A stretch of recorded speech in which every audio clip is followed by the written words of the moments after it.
नमस्कार। आज आम डिस्कसन करवा पानक्रियास ना पानक्रियास कौन ना पानक्रियास होची आपणकर अग्नाशय। अग्नाशयटा आपण साधारणतः पाकस्थल ठीक पछपटे अच्छी जार काम होची आपण बॉडी रे पाचन रस तैयारी करवा। पाचन रस कौन हम ना आपण जहाँ भी खाऊं जेकोसी फूड को खाऊं से खाइबा को पूरा ग्राइंडिंग कर दिए, पूरा गुंड गुंड करे, माने फूड को ब्रेक ही करे यही पानक्रियास। आपको कह जाए अग्नाशय।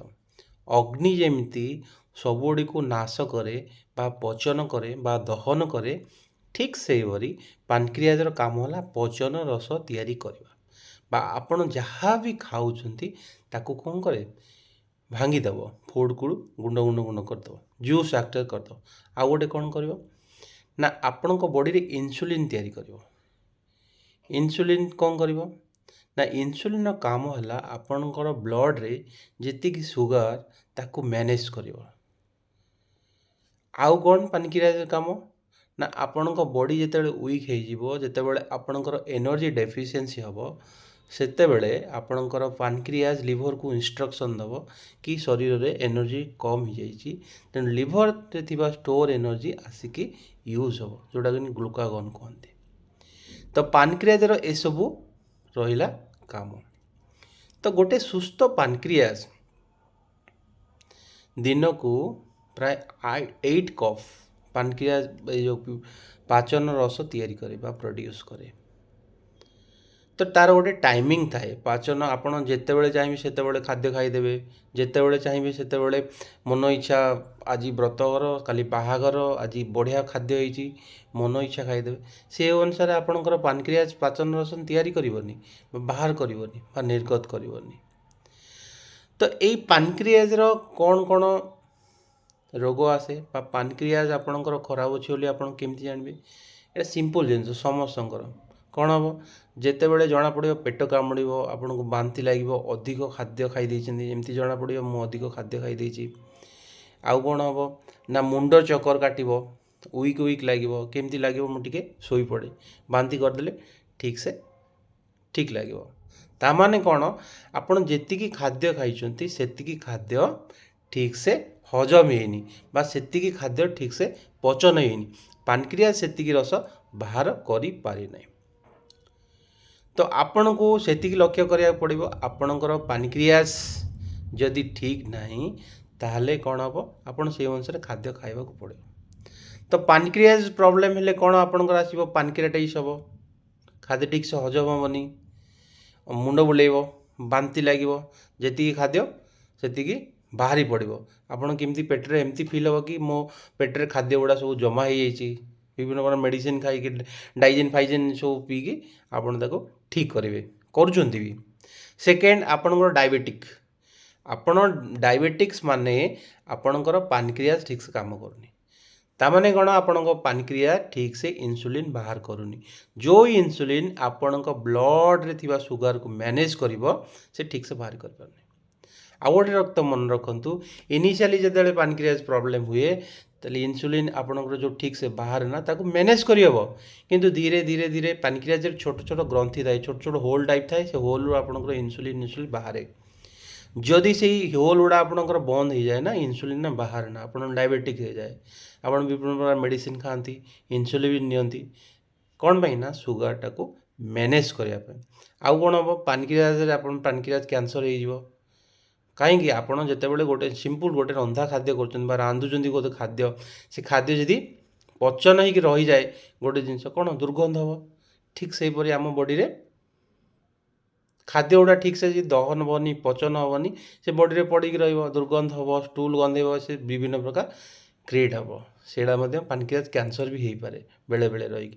आउ कौन आप जंडिस भी हो पारे पानक्रियास बेले बेले जंडिस। तो ये व्यस्त हवा दरकार नहीं। इनिशियली पानक्रियासटा रिवर्सफुल आप 2-3 दिन गोटे वीक भितर से पानक्रियास रिवर्सफुल हो जना पड़ कि पानक्रियास ठीक अच्छी पेट। तो यापाई कौन दरकार ना फास्टिंग। आपण बॉडी ठीक से खाद्य हजम करूनी बांति होउची तो आपण विभिन्न प्रकार मेडिसिन फेडिसिन जाई खाई दउछन, से भूल जिनस। କାରଣ ଆପଣଙ୍କ ବଡ଼ିରେ ଖାଦ୍ୟଟା ପଡ଼ିକି ଅଛି, ସେଇ ଖାଦ୍ୟଟା ଆପଣଙ୍କ ପଡ଼ିକି ରହିବା ଫଳରେ ଆପଣଙ୍କୁ ଠିକ୍ ଲାଗୁନି। ଯେତେବେଳେ ଆପଣଙ୍କ ବଡ଼ିରେ ଖାଦ୍ୟଟା ଅଛି ତ ଆପଣ କ'ଣ ଭାବୁଛନ୍ତି, ବିଭିନ୍ନ ପ୍ରକାର ମେଡ଼ିସିନ ଦେଇ ଦେଉଛନ୍ତି, ମେଡ଼ିସିନ ଦେଇକି ତାକୁ ବନ୍ଦ କରିଦେଉଛନ୍ତି, ତାପରେ ଆପଣ ଖାଇବାରେ ଲାଗିଛନ୍ତି। ତ ମନେ ରଖନ୍ତୁ, ବଡ଼ିରେ ଯେ ପର୍ଯ୍ୟନ୍ତ ସେ ଦୁର୍ଗନ୍ଧ ଖାଦ୍ୟ ବା ଅପାଚିତ ଖାଦ୍ୟ ରହିକି ଅଛି, ସେ ପର୍ଯ୍ୟନ୍ତ ଆପଣଙ୍କର ପାନକ୍ରିଆସ ଠିକ୍ସେ କାମ କରିବନି। ତ ସେତିକି ପର୍ଯ୍ୟନ୍ତ ଅପେକ୍ଷା କରନ୍ତୁ, ଯେତିକି ପର୍ଯ୍ୟନ୍ତ ଆପଣଙ୍କର ସେସବୁ ଜିନିଷ ବାହାର ନ ଆସେ ଷ୍ଟୁଲ୍ ଦ୍ୱାରା। ତ ସେତିକି ଧ୍ୟାନ ଦିଅନ୍ତୁ ଏବଂ ଫାଷ୍ଟିଂ କରନ୍ତୁ, ଅଟୋମେଟିକ୍ ସେ ଅଟୋଫିଜ୍ ହେଇଯିବ। ତ ପାନକ୍ରିଆସକୁ ସୁସ୍ଥ ରଖିବା ପାଇଁ ଆଉ କ'ଣ, ଆମର ପ୍ଲେଣ୍ଟି ଅଫ୍ ୱାଟର୍ ପିଅନ୍ତୁ, ବହୁତ ପ୍ରଚୁର ପରିମାଣରେ ପାଣି ପିଅନ୍ତୁ, କୋକୋନଟ୍ ୱାଟର୍ ବି ପିଅନ୍ତୁ।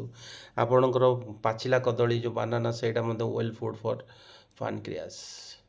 ଆଉ ଆପଣ ଗୋଟେ ଜିନିଷ ମନେ ରଖନ୍ତୁ, ଯେତେବେଳେ ଆପଣଙ୍କର ପାନକ୍ରିଆସ ପ୍ରୋବ୍ଲେମ୍ ହେଉଛି ବା ପେଟରେ ଗ୍ୟାସ୍ ଫ୍ୟାସ୍ ହେଇଛି, ଖାଦ୍ୟ ଠିକ୍ସେ ହଜମ ହେଇନି, ଆପଣଙ୍କର ବାହାରେ କ'ଣ କରନ୍ତି, କୋଲ୍ଡ ଡ୍ରିଙ୍କସ୍ ପିଇ ଦେଉଛନ୍ତି, ସୋଡ଼ା ପିଇ ଦେଉଛନ୍ତି, ଜଲଜିରା ପିଇ ଦେଉଛନ୍ତି, ସବୁ ଭୁଲ ଜିନିଷ। ସେସବୁ ବିଲକୁଲ କରନ୍ତୁନି। ସେଇଟା ପର ମୁହୂର୍ତ୍ତରେ, ସେଇଟା ଇନିସିଆଲି ଟିକିଏ ପାଇଁ ରିଲାକ୍ସ ଦିଏ, କିନ୍ତୁ ପର ମୁହୂର୍ତ୍ତରେ ସେଇଟା ଆପଣଙ୍କ ପାଇଁ ବହୁତ କ୍ଷତିକାରକ କରେ। ଆପଣଙ୍କର ଠିକ୍ସେ ଇନ୍ସୁଲିନ୍ ବାହାରିବନି। ମନେ ରଖନ୍ତୁ, ଆପଣଙ୍କ ପାନକ୍ରିଆସ ପ୍ରୋବ୍ଲେମ୍ ହେଉଛି, ପ୍ରଥମ ହେଲା ଡାଏଟ୍।